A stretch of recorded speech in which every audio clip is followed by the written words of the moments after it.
Welcome to Tribe Talk, everyone. I'm Laura Neal, and today I'm joined by Kim Matthews, our Life Story lead, and we're going to be talking about how to have difficult conversations with children.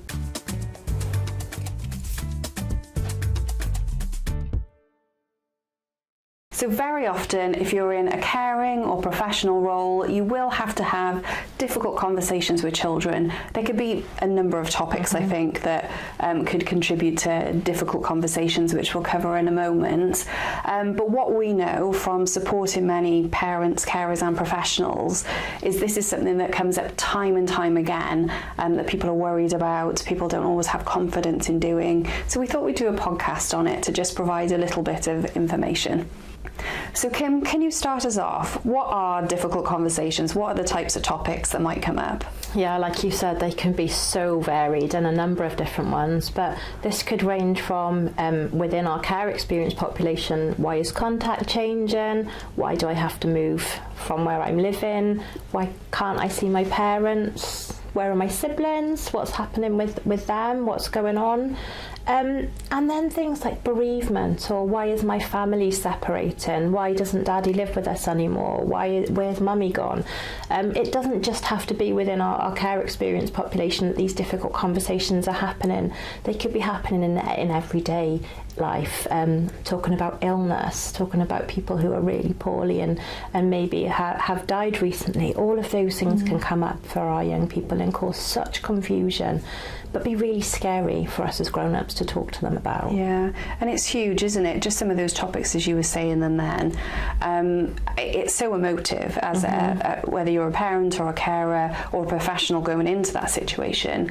It's very emotive, some of those things, and they'll mean different things to us as well. Absolutely, and oftentimes they're all entangled, so you won't just have one of those topics to talk about. One will lead to another one, and will cause further disruption and further questions to come, which really can be heavy for us as adults to manage and to think about, let alone for our young people to navigate. Yeah. So thinking on that, so for many of the children we support that have lots of different people in their lives, they might have a parent, they might have a carer, it could be a range of professionals from like education, social care, and for other young people they will only have their parents. But who would you say needs to know how to have these conversations, and who are the people who should be having these conversations? Yeah, I'd say everyone needs to know how to have them, because we don't know as adults when we're going to be faced with a situation where that question would come to us, or when our role or our interaction with a young person might warrant a difficult conversation coming up. But what's key when it's really difficult conversations is a relationship. Our young people need to feel safe to feel their feelings, to ask questions, to challenge, to be upset, and feeling safe to do that only comes within a trusting and safe relationship. So I would say that is the key thing, first of all, is trying to establish that relationship. Which can be really difficult. Yeah, I was going to say sometimes we can be too close, and those conversations are really hard for us to have, so we may need to be supported by somebody else. But we still need to know how that conversation is happening, what's been included on it, and then how we can support it afterwards, because very rarely, or for any of us, but particularly for young children, very rarely is it going to be a one-off conversation. They're going to revisit it, they're going to ask more questions. So even if you're not the one having the difficult conversation, you're likely to have a question or see a behaviour shift or see some emotions that are related to that. So knowing what was said and then how to follow up on that are going to be crucial for everyone involved. And you just said, you started off with saying about relationships. So even if you're not the person having the difficult conversation with the young person, if you are the person who's got the relationship, then you should be part of that so that you can support them afterwards. Yeah, you're going to be the one that notices how they're taking that information. They might appear on the surface to have accepted it, but actually what you see in their behaviour or their conversations later on might suggest something really different. So yeah, being aware and alert to those signs that they're struggling with that information or they're processing it at a different time is going to be really key for you to pick up on, even if you're not the one delivering that information. Yeah. I think this will come into the next point we're going to talk about, which is when to have these difficult conversations. So thinking about how old a child is, where they are in terms of, like, if they're in care, it could be their care experience journey. If they're not in care, it could be what's been happening around them. So, but the big question is when do you have these conversations? Yeah, I think our kind of key go-to point for that is going to be as early as possible. What we see with our young children is the longer we leave information without telling them, often the harder it is for us as adults to start the conversation, but also the harder it is for our young people to hear it, and the more damage that can happen to that trust and relationship if we withhold information for a long time. So the depth and the intensity of those conversations will definitely have to take into consideration, like you said, things like their age, their stage of development. We're not going to have really complex conversations with very little ones, but we do want to start setting that scene and having some form of conversation with them as early as we can. Yeah, as you were talking then, I was just thinking of a situation where parents might be separating, for example, and what we see is that children pick up on those things fairly early on. So the earlier that you can have those discussions in a supportive way, in a child's focused way, the more supportive it's going to be for the child, even though it's very, very difficult information to share, because they will be noticing. Yeah, and if we don't talk about it, we're not given permission for them to ask their questions or raise their observations, and they will typically then find themselves thinking it's not okay to talk about, and actually everyone around me is shying away from this topic, so I better not talk about it, I better not ask my questions. And we know that those conversations or those questions remain inside. They're not happening, but they're not being verbalised, and that can cause real difficulties for our young people when they're keeping it all in. One of the things I wanted to talk about was personal judgment as well. So this is something that I think that comes up from parents a lot as well. Somebody needs to tell me when to do this, and I think for the people who are closest to the young person, so parents, it could be carers, for some of our young people it'd actually be a teacher or somebody in school, their judgment on when is the right time is really important as well. So we can give all of the guidance possible, but those people who know the child best, they can get a feel and a sense for when that child can manage the information and how to deliver it as well, if they've got the right training and skills to be able to do that. So yeah, absolutely. They need those fundamentals. They need how we create that narrative or how we have that conversation. But the when does need to be down to so many other environmental factors. So what's going on for you as the adult delivering it, what's happening within the household or within the school environment, or within, is it coming up to the holidays? Would that be a better time? Would that be a worse time?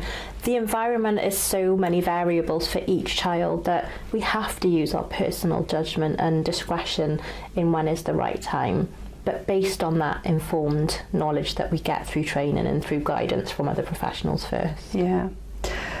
So in terms of how you have these difficult conversations, where do you start? Where would be your foundation of where do you even start thinking about this? I think the first thing is start small. Think of those very basics that you have to have. What is the absolute crux of what you need them to understand by the end of the conversation?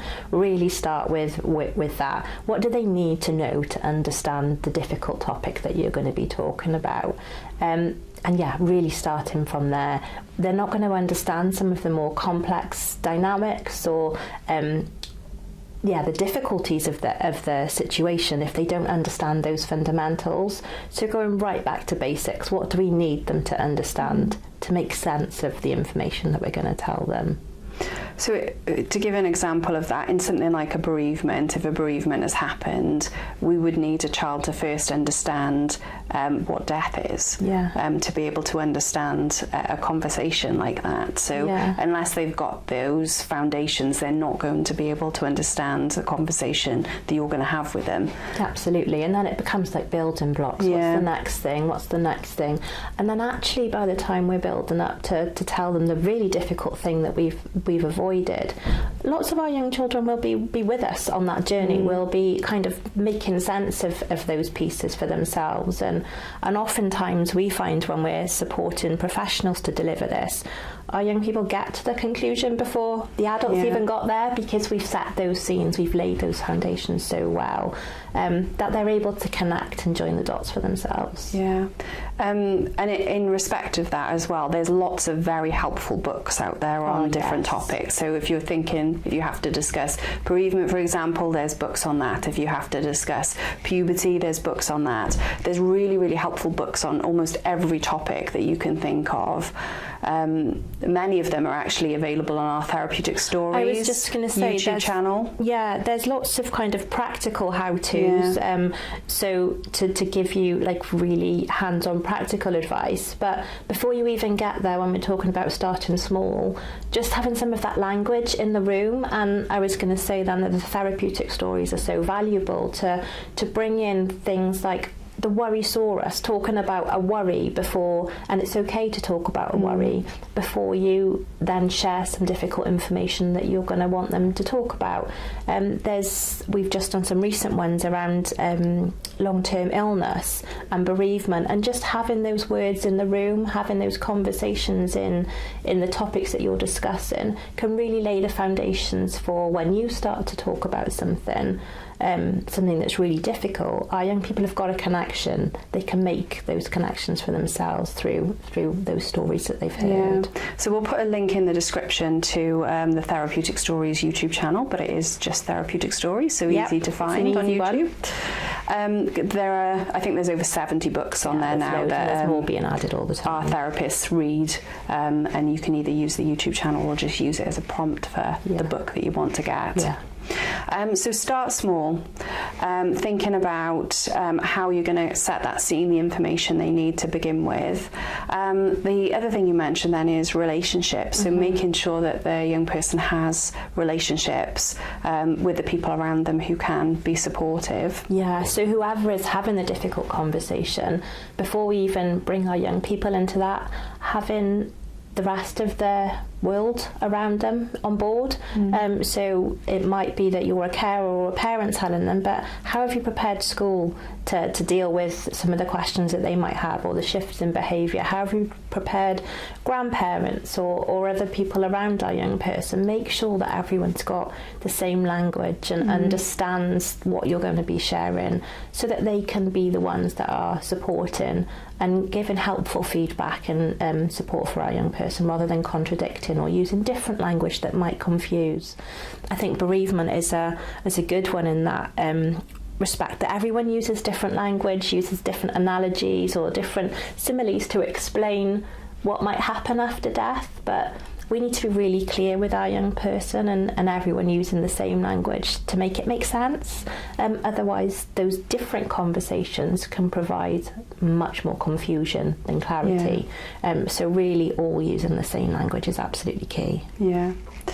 So everybody collaborating, being prepared and being on board, essentially, that's around the young person. And we haven't actually mentioned it too much, but one of the points that we have is about training. So for those very difficult conversations, whether it's...